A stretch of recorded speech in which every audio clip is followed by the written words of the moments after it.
नमस्कार, मैं Neeraj Kumar, the roots of Bharat में आपका स्वागत है। मैं जिस विषय पे आज बात कर रहा हूँ, जिस विषय को आप लोग अगर आज एड्रेस नहीं करेंगे, तो ये कल को होने वाली बहुत बड़ी समस्या बन के सामने आने वाला है। ये समस्या ये है कि इंस्टाग्राम, फेसबुक, एक्स पोस्ट और इसके अलावा और भी सोशल मीडिया या ओटीटी प्लेटफ़ॉर्म के थ्रू जो अश्लीलता परोसी जा रही है, इस अश्लीलता या ऑब्ससीनिटी की वजह से जो समाज में जो परिवर्तन आ रहे हैं, उसमें सबसे ज़्यादा अफ़ेक्ट हो रहे हैं हमारे बच्चे। मैं अपनी बात को आगे बढ़ाऊँ उससे पहले मैं आपसे प्रार्थना भी कर रहा हूँ और रिक्वेस्ट भी कर रहा हूँ कि प्लीज़ चैनल को सब्सक्राइब कर लें और कम से कम कई और लोगों तक शेयर करें, जिससे ये कंटेंट जो कि हर घर के लिए बहुत ज़रूरी है, अपने बच्चों के बेहतर मेंटल हेल्थ, बेहतर फिज़िकल हेल्थ के लिए ज़रूरी है। तो प्लीज़ चैनल को सब्सक्राइब करें और आगे और शेयर करें।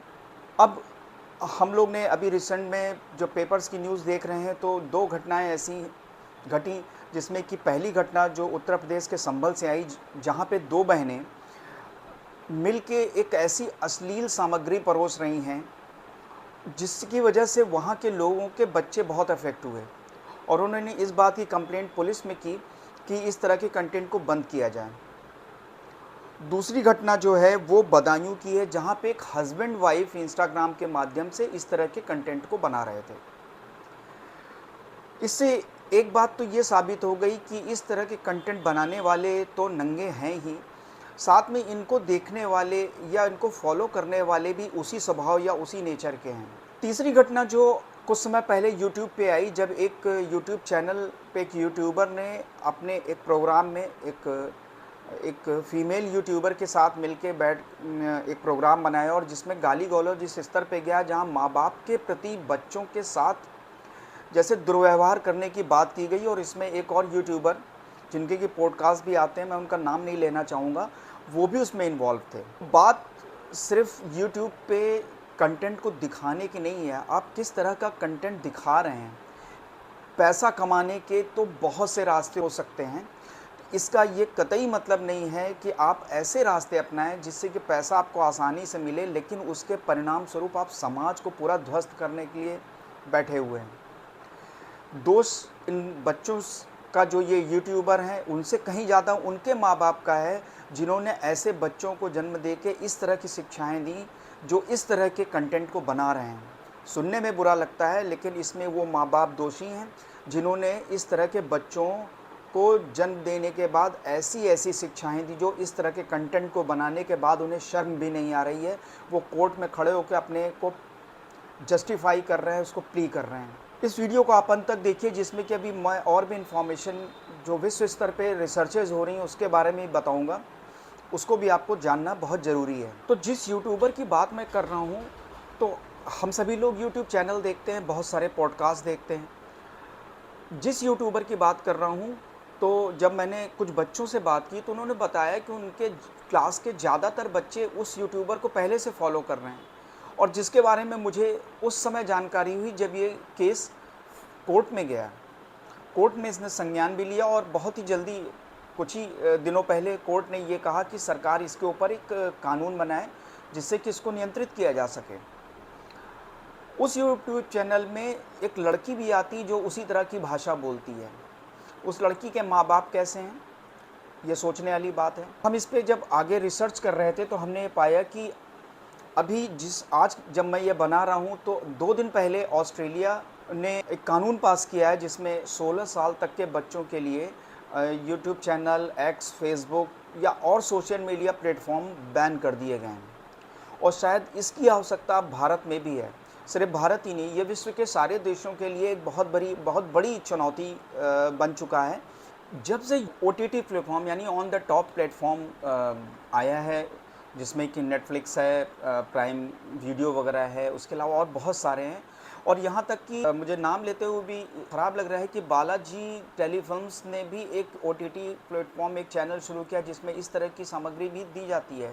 सोचिए कि नाम बालाजी रखा गया और उस पे कंटेंट क्या दिया जा रहा है। तो इसमें ये कहा गया कि जब ओटीटी प्लेटफ़ॉर्म आए, तो उसमें से फ़िल्टर ख़त्म हो गया। जैसे कि हिंदी फ़िल्म इंडस्ट्री में हिंदी फ़िल्में जाती हैं, तो सेंसर बोर्ड के पास जाती हैं, या टीवी सीरियल्स हैं, तो वो सेंसर बोर्ड पे जाते हैं, वहाँ पे वो फ़िल्टर किया जाता है। तो बिल्कुल सिंपल सी बात है कि क्या आप चाय बिना छाने पी सकते हैं? तो आपके मुँह में चाय पत्ती और उसके साथ जितनी चीज़ें हैं वो सारी आपके मुँह में आएँगी, आपको अच्छा नहीं लगेगा। उसी तरह से आप कोई भी कंटेंट हो वो फ़िल्टर करके ही आना चाहिए। साथ ही साथ क्या ओ ओटीटी से जो पैसा कमा रहे हैं, उनको क्या फ़र्क नहीं पड़ता है? कि वो तो पैसा कमा के निकल जाएँगे, लेकिन एक बात याद रखें वो, आज नहीं तो कल जब उनके बच्चे बढ़ेंगे तो उन्हें पता चल जाएगा उनके बाप ने किस तरह से कंटेंट बना के पैसा कमाया है, क्या वो उस पे गर्व करेगा या उसे शर्म आएगी? जब उसके मित्र उसके बताएँगे कि तुम्हारे बाप ऐसे पैसा कमा के उन्होंने समाज को इस तरह की चीज़ें परोसी और उससे आज जो तुम जितनी भी चीज़ें एन्जॉय कर रहे हो वो उसी पैसे से है, तो उस बच्चे पे उस समय क्या गुज़रेगी इसका अंदाज़ा वो नहीं लगा पा रहे हैं कि 15 से 20 साल बाद समाज में उनके बच्चे की क्या स्थिति होने वाली है। ये इस तरह के लोग हैं, इसलिए इनको रोकना बहुत ज़रूरी है। जो अभी रिसर्च आई कि भारत में जो औसत वॉच टाइम है मीडिया पे, वो विश्व के औसत से कहीं ज़्यादा हो चुका है। तो हमारा युवा जिसे कि आज देश को बनाने के लिए आगे बढ़ के काम करना चाहिए, वो बैठ के मीडिया पे अपना समय बर्बाद कर रहा है।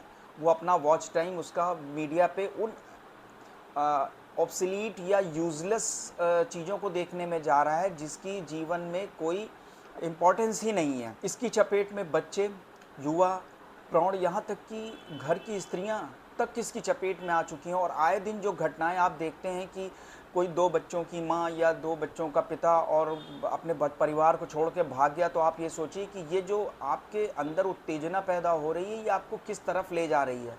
ये निश्चित रूप से ये इसी के परिणाम हैं कि आप अपने परिवार की ज़िम्मेदारी छोड़ के इस तरह की चीज़ों को देख के आप अपने बॉडी की नीड को फुलफ़िल करने के लिए अपने परिवार को छोड़ के भाग जा रहे हैं। ये सीधा इम्पैक्ट इसी का है। General of paediatric health care की एक रिसर्च के अनुसार ये पाया गया है कि जो 6 और 7 साल के तक के बच्चे होते हैं, इनके हाथ में जनरली लोग हमने देखा है कि फ़ोन थमा देते हैं और हम लोगों ने मार्केट प्लेस पे भी कई बार देखा है कि छोटे-छोटे बच्चे फ़ोन लेके बैठे हैं और हस्बैंड वाइफ आपस में बातें कर रहे हैं या इधर-उधर घूम रहे हैं।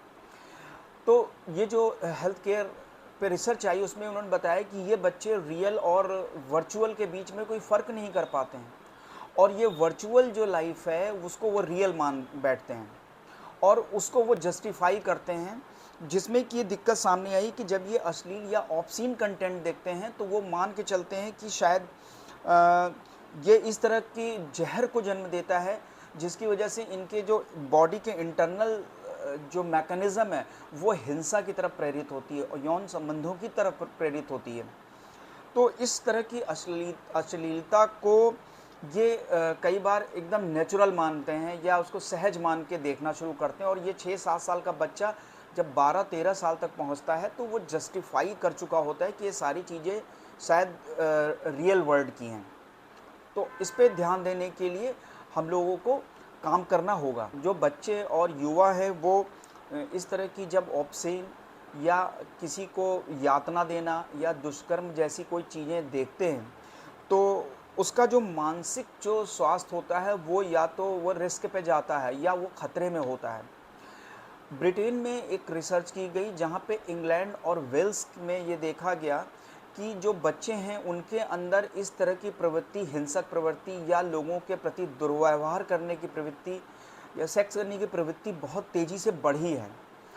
साथ ही जो अमेरिका के कम से कम 16 राज्यों ने इसे मानसिक खतरा बताया है और अमेरिका के एक राज्य यूटा है जहाँ के सीनेटर्स ने इसको बैन करने की बात कही है कि ये वाकई में देश के लिए या समाज के लिए बहुत बड़े खतरे की घंटी है, इस पे ध्यान देना पड़ेगा। भारत में इसमें चिंता क्यों नहीं होती? क्योंकि भारत में हम इन चीज़ों पर रिसर्च ही नहीं करते। भारत में वैसे तो रिसर्च ज़्यादा होती ही नहीं है, लेकिन इन चीज़ों पे जो सामाजिक समस्याओं से जुड़ी हुई चीज़ें हैं, इन पे भारत में कोई रिसर्च नहीं होती, इसलिए हम इन रिसर्च को भारत में पूरी तरह से लागू करते हुए भी नहीं देख पाते हैं। ये तो अमेरिका और ऑस्ट्रेलिया है या ब्रिटेन, यूरोप के देश जो रिसर्च करते हैं, उसके आधार पे हम अपने कंक्लूजन्स निकालते हैं कि शायद ये समस्या यहाँ भी हो रही है। उसके अलावा 2024 में जोनाथन हैट्स की एक बुक आई, उस बुक का नाम जो है एंग्ज़ियस जनरेशन। इसमें जो युवाओं के अंदर बढ़ती हुई प्रवृत्ति की जो एपिडेमिक है, इसके ऊपर बात की गई और उसमें ये कहा गया कि माता-पिता जो डिजिटल तरीके बच्चों को जो डिजिटल जो गैजेट्स देते हैं, उनको इनको सिखाने के लिए उनको तरीके बताने पड़ेंगे कि इसका इस्तेमाल या इसका वास्तविक इस्तेमाल क्या होना चाहिए। क्योंकि बच्चों में ये माना जाता है कि उनके अंदर इतना आत्मनियंत्रण या निर्णय की क्षमता नहीं होती कि वो सही और गलत के कंटेंट को फ़र्क करके देख पाएँ। अब इसके कंटेंट के पीछे जो लोग जो तरीके अपनाते हैं, वो तरीके अपनाते क्यों हैं?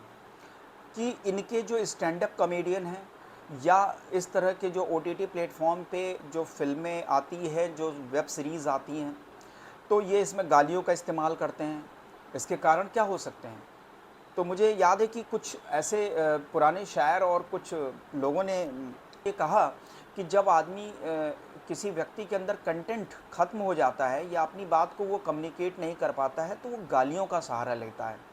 यानी उसके पास कहने के लिए अब कुछ नहीं है, तो वो क्या करेगा, वो गाली गलौज करेगा और टेम्परेरी लोगों को एक ग्रेटिफिकेशन तो मिल जाता है, लेकिन लॉन्ग टर्म में ये सक्सेसफुल नहीं होता है। ये जितने भी स्टैंड अप कॉमेडियन हैं आज की डेट में, क्या ये ओपन मंच पे आके अपनी कविताएं या अपनी जो बातें हैं वो कह सकते हैं? पब्लिक के अंदर अगर फैमिली लेके लोग बैठे हैं तो शायद उनको जूतों से मारेंगे। ये तो एक बंद कमरे में 20, 22, 25 लड़के बैठ जाते हैं और एक स्टैंड अप कॉमेडियन उसमें गाली गलौज करता है, सब हंसते हैं और बाद में नो डाउट कि आजकल मीडिया का समय है और एडवर्टाइजमेंट वर्ड इसको बहुत तेज़ी से प्रचारित करता है, तो लोग घरों में बैठ के इस तरह की चीज़ें, खासकर युवा और लड़के और लड़कियां दोनों ही इसको फिर देखते हैं। तो मैं ये कहता हूँ कि अगर अपने को आपको प्रूव करना है तो पब्लिक के मंच पे आके आप अगर इस तरह की चीज़ सुनाएं और लोगों को पसंद आए, तो मैं मानूंगा कि आपके कंटेंट में दम है। अगर आप जूते खाते हैं तो आप उसी लायक हैं। फिर मैं इन अब्यूसिव लैंग्वेज बोलने वालों को जो कि पर्दे पे आके बोलते हैं, मैं उनसे बताना चाहता हूँ कि जिस सभ्यता या जिस सिविलाइजेशन को बनाने में हज़ारों वर्ष लग जाते हैं, तुम्हारे जैसे लोग इसको कुछ वर्षों में बर्बाद कर देते हैं। अगर इतना ही गाली गलौज या बोलने का शौक़ है तो अपने माँ बाप से जाके बोलो, अपनी बीवी बच्चों से बोलो, अपने भाई बहनों से जाके घर में बोलो। अगर वो हंस दें तो आके बाहर हंसाना। मैं ऐसे लोगों को क्या कहूँ? ये बदतमीज़ हैं, बदमिजाज कहेंगे, बेगैरत कहें, या इनके लिए क्या शब्द बोले जा सकते हैं? मतलब शायद दुनिया का कोई ऐसा शब्द नहीं जो समाज में इस तरह की, देखिए ये आपके पर्सनल शब्द हैं, आप अकेले कमरे में अपने दोस्तों के साथ जो बोलना हो बोलिए। जब किसी मंच पे आके जब आप बोलते हैं तो आपकी ज़िम्मेदारी समाज के प्रति होती है, देश के प्रति होती है। या आप आज़ादी के नाम पे कुछ भी बोले, ये नहीं चलेगा। इसको बदतमीज़ी के अलावा कुछ नहीं कह सकते। और ऐसे माँ बाप ऐसे बदतमीज़ लड़कों को कैसे अपने घर में रखते हैं या किस तरह से इनको सपोर्ट करते हैं, और इनको पसंद करने वाले, उनको फॉलो करने वाले लोगों के बारे में मैं क्या कहूँ कि वो किस तरह के सोच के हैं, या भगवान जाने कि इनको किस तरह की शिक्षा दी गई है। ये भी एक प्रश्न चिन्ह है उनकी शिक्षा पे। मैं इसमें कोर्ट का भी बहुत बड़ा दोष मानता हूँ कि कोर्ट हर चीज़ का तो संज्ञान ले लेता है, लेकिन इस चीज़ का संज्ञान स्वतः से क्यों नहीं लेता? जब तक कोई केस कोर्ट में नहीं जाता है तब तक कोर्ट को समझ में नहीं आता। कोर्ट बहुत सी चीज़ों में संज्ञान लेता है, लेकिन इन बातों में जहाँ की समाज पूरी तरह से ध्वस्त होने की कगार पे बैठा हुआ है, वहाँ पे कोर्ट संज्ञान क्यों नहीं लेता है? कोई भी जो कॉमेडियन है उसको फुहड़ता करनी है तो घर में करे बैठ के। उसको ये मंच से आके फुहड़ता करने की आवश्यकता क्यों पड़ती है? और अगर कोई काबिलियत नहीं है तो घर में बैठो, या कोई टेक्निकल चीज़ें सीखो या कुछ अच्छा सीखो। पुराने समय में स्टैंड अप कॉमेडियन में आप जॉनी लीवर को देखिए, राजू श्रीवास्तव को देखिए, जिनका कंटेंट इतना खूबसूरत होता था कि हम लोग उनको चाहे वो एक स्टैंड अप कॉमेडियन की तरफ स्टूडियो में कॉमेडी कर रहे हो या एक पब्लिक मंच पे आके ओपन मंच पे कर रहे हो, लोगों ने हमेशा तालियां बजाई हैं। लेकिन आज के कुछ युवा जो स्टैंड अप कॉमेडियन के नाम पे आ गए हैं, इनको ये नहीं समझ में आ रहा है कि ये कर क्या रहे हैं। अच्छा, वास्तव में अगर देखा जाए तो जीवन में हम जो भी कुछ करते हैं, तो बीइंग अ ह्यूमन हमारी ज़िम्मेदारी ये है कि हम जब कुछ भी करें तो हमारा वैल्यू एडिशन होना चाहिए, चाहे वो बच्चा हो, चाहे उम्र दराज लोग हों। अगर वो सोशल मीडिया के माध्यम से या किसी भी सोशल प्लेटफॉर्म पे आते हैं, तो ये ज़िम्मेदारी ये है कि वो उसमें ज़्यादा से ज़्यादा वैल्यू एडिशन करें। स्टैंड अप कॉमेडियन हो, इंस्टाग्राम में रील बनाने वाले हों, या यूट्यूब पे जो लोग काम करते हैं, वो लोग जो भी हैं, इन लोगों को ये ध्यान देना होगा कि जब वो कुछ भी बनाएं तो उसमें क्या समाज या देश के लिए कोई वैल्यू एडिशन हो रहा है कि नहीं, इस पे उनको अपना फोकस करना चाहिए। और जब से खासकर कि मीडिया आने से बहुत सारे फ़ायदे भी हुए हैं कि मीडिया के आने लोगों का नॉलेज का सोर्स बढ़ा है, हमें कोई भी चीज़ अगर सर्च करनी होती है, हम तुरंत उसको सर्च करके ढूँढ लेते हैं। लेकिन इसका मिसयूज़ कहीं ज़्यादा हो रहा है, क्योंकि सही और गलत का फ़र्क लोगों को करना जो है ये बहुत मुश्किल हो जाता है। लोग 80% लोग जो मिसयूज़ कर रहे हैं उनके लिए इस तरह की चीज़ों को बैन करना बहुत ज़रूरी है। अदरवाइज़ समाज किस इस कगार पे जाके रुकेगा ये कहना बहुत मुश्किल है। बात फिर वही आती है कि मैं क्या एथिक्स मॉरल या मॉरल पुलिसिंग कर रहा हूँ, तो लोग ये कहेंगे कि मतलब शिक्षा देना बहुत आसान है। ठीक है, मैं कम से कम इतनी बात समझ के बोल तो रहा हूँ। लोग तो ये भी समझने को तैयार नहीं। उन लोगों का तो सीधे कहना है कि जिसकी जो मर्ज़ी वो करे, डेमोक्रेसी है, राइट टू स्पीच है और राइट टू लाइफ है, तो सब कुछ तो राइट है, तो रॉन्ग क्या है? सब कुछ तो राइट है इसमें फिर।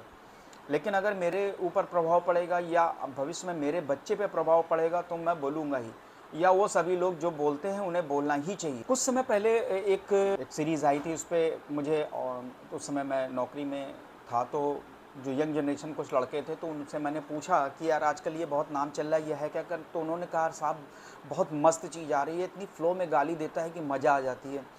तो मुझे उस समय ये समझ में नहीं आया कि फ़्लो में गाली देने में मज़ा आ जाती है, तो क्या ये करेक्ट वे ऑफ एक्सप्रेशन है?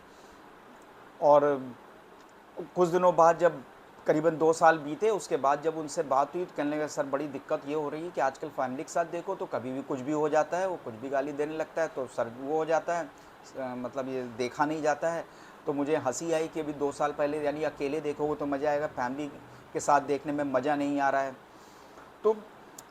तो मैं एक बात लोगों को ये बता दूँ कि जो लोग इसे पसंद करते हैं या जो लोग इसको बना रहे हैं, वो इतना याद रख लें कि आज से 15 साल बाद जो आज इनकी गाली देने पे खुश हो रहे हैं, उनके इस प्रोग्राम को देख के या स्टैंड अप कॉमेडियंस की कॉमेडी देख के 15 साल बाद वो इनको गाली देते हुए मिलेंगे कि किस तरह के उजड्ड लोग थे जो कि इस तरह की चीज़ परोस के गए और आज हमारा बच्चा घर में गाली दे रहा है, क्योंकि ये सिखा वही रहे हैं। ये गाली सिखा रहे हैं जो आपके घर की भाषा कल को होने वाली है। आप एक बात ये समझ लीजिए कि साहित्य जो वर्ड शब्द होता है, ये साहित्य पहले सिर्फ पेपर या बुक की फॉर्म में था, लेकिन आज जो मीडिया के थ्रू हो रहा है ये भी एक तरह का साहित्य है, और आप जैसा परोस रहे हैं समाज उस तरफ जाएगा। और ये इस समय के कंटेंट क्रिएटर्स जो भी हैं, ये उनकी ज़िम्मेदारी ये है कि आप समाज को क्या वैल्यू एडिशन कर रहे हो, समाज को क्या हम बेहतर की तरफ ले जाने के लिए तैयार बैठे हैं, या कुछ ऐसा दे रहे हैं कि समाज बेहतर हो, क्योंकि हम सिविलाइजेशन हैं, हम जंगली नहीं हैं, हम उजड्ड नहीं हैं, हम जानवर नहीं हैं। जिस तरह से ये हस्बैंड वाइफ पैसे के लिए यूट्यूब पे अश्लीलता या ऑब्ससेनिटी दिखाने की कोशिश कर रहे हैं, तो कल को इनका जब बच्चा बड़ा होगा और इनके इनके इनके पड़ोसी या इनके रिश्तेदारी कहेंगे कि बेटा तुम्हारे पापा गाली दे के पैसा लाते थे, तो वो देखेगा तो उसे तब लगेगा, उसे घृणा होगी अपने माँ बाप से। ये कंटेंट क्रिएटर आज समझ नहीं पा रहे हैं कि कल को इनके बच्चे ही इनको गाली देंगे कि आप जैसा इंसान मैंने नहीं देखा, आपकी वजह से मुझे हर जगह खड़े होने में अपनी शर्म महसूस हो रही, मेरा सर झुक जाता है। हम इस पे कंट्रोल कैसे करें? तो इसमें सबसे पहला कंट्रोल है वो सरकार के स्तर पे है। सीधे-सीधे से बात ये है कि 16 साल या मैं तो कहता हूँ भारत में 18 साल तक के नीचे के बच्चों के लिए सोशल मीडिया प्लेटफ़ॉर्म पूरी तरह से प्रोहिबिटेड होना चाहिए। दूसरी बात है कि जो 18 साल से ऊपर के लोग हैं, उनके पास भी रिपोर्टिंग सिस्टम हो कि उन्होंने जैसे ही उन्हें लगे कि ये प्रोग्राम ठीक नहीं, उनके रिपोर्टिंग सिस्टम पे वो जाकर रिपोर्ट करें, जिससे वो प्रोग्राम बंद किया जा सके। सोशल मीडिया को यूज़ करने के लिए जो अवेयरनेस प्रोग्राम गवर्नमेंट को चलाने चाहिए या एनजीओज़ को चलाने चाहिए, वो भी चलाएँ। मैं अपने अपने इस यूट्यूब के माध्यम से, अपने इस चैनल के माध्यम से, या और भी यूट्यूबर जो अच्छे कंटेंट क्रिएटर हैं, उनको भी मैं ये कहूँगा कि वो इस बात को लोगों से ज़्यादा कहें कि वो अच्छा कंटेंट ही कंज्यूम करें, और जिस तरह के कंज्यूम को डिस्करेज करें। कि डिजिटल लिटरेसी फैलाना बहुत आवश्यक है, क्योंकि दुनिया में अच्छे और बुरे दोनों लोग हैं। जैसे ही कोई मीडियम आता है, अच्छा भी उसको इस्तेमाल करता है, बुरा भी इस्तेमाल करता है, और बुरा उसको बर्बाद करता है, अच्छा उसको बचाने की कोशिश करता है। जस्ट लाइक कि आप ये देखिए कि जब परमाणु बम बनाया गया, तो उसके इस्तेमाल को जिसने भी सोच के बनाया, जो भी साइंटिस्ट है, तो उसने ही सोचा ना कि मैं इसका पॉजिटिव यूज़ करूँगा। लेकिन जब यही परमाणु बम बनाने की जो जो जो टेक्निक है या जो टेक्नोलॉजी है, उसको जब एक गलत देश पा गया, तो वो उसके लिए धमकी देने लगा, उसने पूरी दुनिया में तबाही मचाने की कोशिश की, वो उसके नाम पे कितनी ब्लैकमेलिंग करता है। तो ये भी एक तरह का परमाणु बम ही है। या उससे खतरनाक है, क्योंकि परमाणु बम तो किसी देश के सरकार के पास कहीं एक सुरक्षित हो जगहों पे होता है और वो यूज़ करने के लिए बहुत कुछ सोचना पड़ता है। लेकिन जो मीडिया के थ्रू जो बम आता है, ये आपके घर-घर में और आपके हाथों में है और हर हाथ में है। तो डिजिटल लिटरेसी इसके लिए बहुत ज़रूरी है, जो सरकार और बहुत सारे लोग इसको मिलके चला सकते हैं। इसके अलावा इम्पॉर्टेंट ये है कि हम सेल्फ पुलिसिंग करें, परिवार अपने फैमिली की पुलिसिंग करे, हम इसको छोड़ नहीं सकते। परिवार का में बच्चा 18 साल से बड़ा हो जाता है, ये भारत है। भारत परिवार से चलता है, न कि इंडिविजुअलिटी से चलता है। बच्चा 18 साल के बाद कहेगा कि मैं तो 18 साल के हो गया, मैं अपने हिसाब जीऊँगा, तो नहीं, भारत में ये नहीं चलेगा। पेरेंट्स को बच्चे की पुलिसिंग करनी पड़ेगी कि वो सही रास्ते पे चले। हम मॉडर्न बन सकते हैं, एडवांस हो सकते हैं, हम वेस्टर्न नहीं बनना चाहते। सोशल मीडिया पे भी जो रिस्ट्रिक्शन है, उसमें आधार बेस ऑथेंटिकेशन कराना बहुत ज़रूरी कर देना चाहिए, जिससे कि जब भी कोई व्यक्ति किसी प्लेटफॉर्म पे जाकर उसको देखना चाहे तो पहले ऑथेंटिकेशन हो और वो आधार के माध्यम से हो या और जो भी माध्यम निकाले जा सकते हैं, जिसकी वजह से कंटेंट कंज्यूम करने वाले की उम्र के हिसाब से वो कंटेंट उस तक पहुँचे और अच्छा बुरा वहीं से पता चलना शुरू हो जाता है। और इसके अलावा पेनाल्टी सिस्टम भी शुरू करें कि कोई इस तरह के कंटेंट बनाए तो उसके ऊपर हैवी पेनाल्टी इम्पोज करनी चाहिए, और अगर वो पेनाल्टी नहीं दे सकता उसको जेल भेजो। लोगों के अंदर डिटरेंट का एक डर होना चाहिए, सरकार की का डिटरेंट बहुत ज़रूरी है। अच्छा, गवर्नमेंट रेगुलेशन के माध्यम से एक लीगल फ्रेमवर्क बनाएं।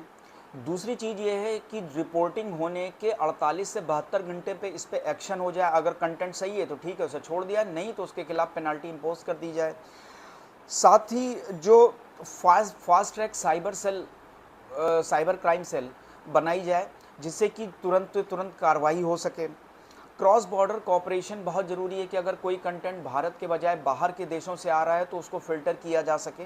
तो ये गवर्नमेंट के स्तर पे एक लीगल फ्रेमवर्क बना के इस पे कार्रवाई करना ज़रूरी है। अब बात आती है कि एनजीओ, मीडिया या सिविल सोसाइटी इसमें क्या कर सकती है। तो बात फिर ये है कि स्कूलों में रोल मॉडल्स अच्छे पढ़ाए जाएँ। बच्चों को खाली समय में फिज़िकल एक्टिविटी या उसके अलावा जो और भी एक्टिविटी है, राइटिंग स्किल्स वगैरह हैं, बोलने की स्किल्स हैं, यानी इतने इन्वॉल्वमेंट कर दिया जाए एक्स्ट्रा करिकुलर एक्टिविटीज़ में कि बच्चों के पास इन चीज़ों को देखने का टाइम न रहे और उसके जो पर्सनालिटी है वो डेवलप होते रहे।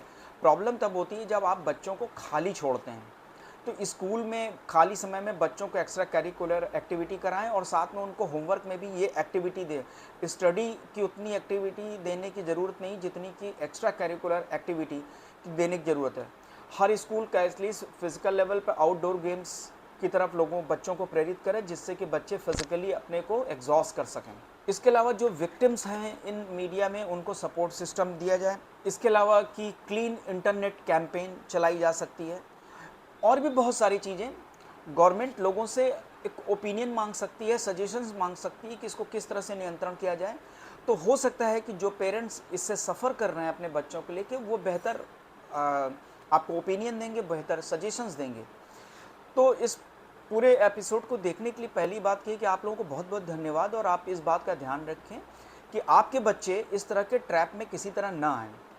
अपने सजेशंस ज़रूर दें, जिससे कि अगर मुझे फ्यूचर में फिर से इस पे कोई अगर वीडियो बनाना हो तो मैं आपके कमेंट्स को शामिल कर सकूं, जिससे और बेहतर कंटेंट पब्लिक के बीच में जा सकें।